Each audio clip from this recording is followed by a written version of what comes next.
Salam sejahtera untuk kita semua.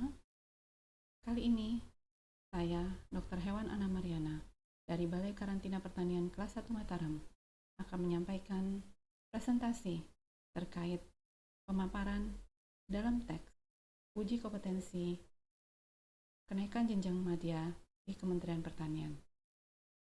Saat ini, saya akan menampilkan tema tentang peningkatan dan digitalisasi pelayanan publik di Kota Wangu-Wangu.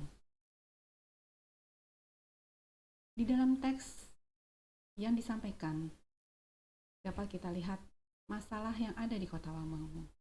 Yang pertama adalah pelayanan publik belum berjalan dengan efektif dan efisien. Yang kedua, layanan digitalisasi terhadap pelayanan publik belum efektif. Dan yang ketiga, kepercayaan masyarakat terhadap pelayanan publik rendah. Yang keempat, sikap ASN sebagai pelayan publik belum sesuai dengan peraturan yang berlaku. Dan yang kelima, pengelolaan anggaran belumlah efektif. Prinsip dasar dalam membangun apa saja, yaitu dalam membangun sebuah institusi, daerah, negara, yang pertama adalah dan terpenting adalah manusianya. Jadi yang dibangun pertama adalah manusianya, atau sumber daya manusia. Peningkatan kinerja, integritas, dan tanggung jawab pengelola daerah, dalam hal ini ASN, termasuk juga dalam eksekutif, serta dukungan dari legislatif, masyarakat, serta stakeholder. Jadi beberapa pihak ini harus bekerja sama dengan baik, memberikan kontribusi yang nyata dalam rangka pembangunan suatu daerah. Dasar hukum dalam pelayanan publik adalah yang pertama, Undang-Undang Nomor 25 Tahun 2009, itu tentang pelayanan publik.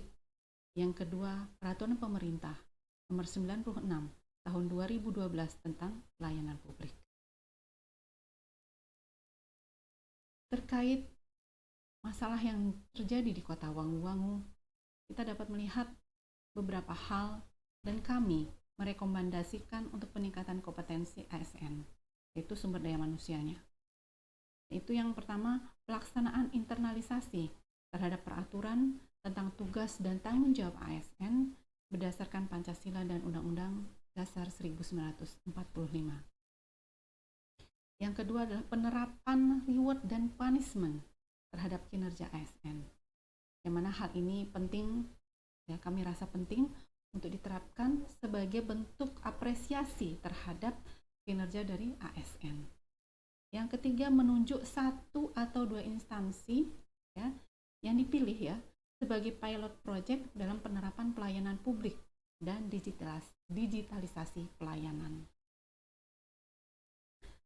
Selanjutnya adalah melibatkan institusi lain, ya, instansi lain, apakah itu akademisi, dalam hal ini universitas, kemudian tokoh masyarakat, lembaga pemerhati publik, kemudian pihak swasta, termasuk juga stakeholder, para pemangku kepentingan di dalamnya, LSM, dan lembaga keuangan swasta. Nah ini penting ya dalam rangka untuk berkontribusi, diajak untuk berkontribusi dalam meningkatkan dan mengembangkan pelayanan publik. Kami menawarkan tahapan pelaksanaan untuk dapat dilaksanakan peningkatan dan digitalisasi pelayanan publik ini adalah yang pertama, melaksanakan internalisasi tugas tanggung jawab ASN. Jadi memberikan pemahaman kembali kepada seluruh ASN bagaimana tugas dan fungsi mereka sebagai pelayan publik, ya, mengacu kepada undang-undang, mengacu kepada peraturan pemerintah, mengacu kepada sistem manajemen mungkin yang diaju, itu harus difahami oleh seluruh ASN di daerah tersebut. Yang kedua, meningkatkan integritas, profesionalisme, dan pemantauan terhadap kinerja ASN. Ya. Yang ketiga, menerapkan sistem pelayanan publik prima berdasarkan acuan dari sistem pelayanan publik, ya, di mana hal ini kita lihat di Undang-Undang Nomor 25 Tahun 2009, kemudian tadi PP, ya, peraturan pemerintah, maupun bisa menerapkan sistem manajemen mutu ISO 9001/2005 di semua instansi. Ya, saya rasa ini banyak sekali pemerintah daerah maupun instansi daerah lain maupun instansi pemerintah yang ada di daerah yang telah menerapkan ISO 9001/2005 dan terbukti meningkatkan kinerja, meningkatkan manajemen pengelolaan dari suatu institusi termasuk di dalamnya suatu daerah agar berjalan dengan efektif dan efisien. Yang keempat, penerapan. Nah, ini yang penting adalah penerapan, kemudian melakukan evaluasi dan monitoring secara kontinu terhadap pelaksanaan pelayanan publik.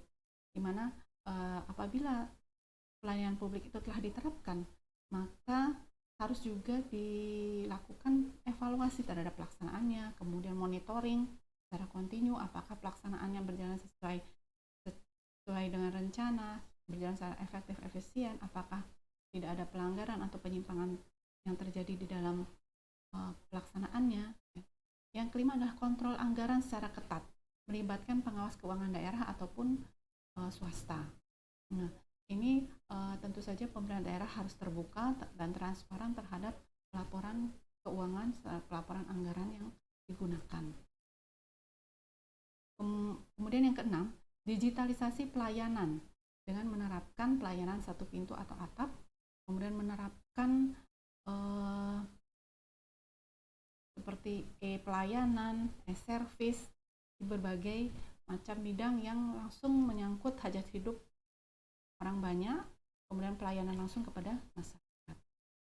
Yang ketujuh, melibatkan pihak BUMN lain, misalnya PT Telkom ya, atau swasta untuk membantu percepatan digitalisasi pelayanan. Jadi di beberapa BUMN juga termasuk juga swasta memiliki program-program yang memang bisa kita ajak untuk berkontribusi dalam digitalisasi pelayanan.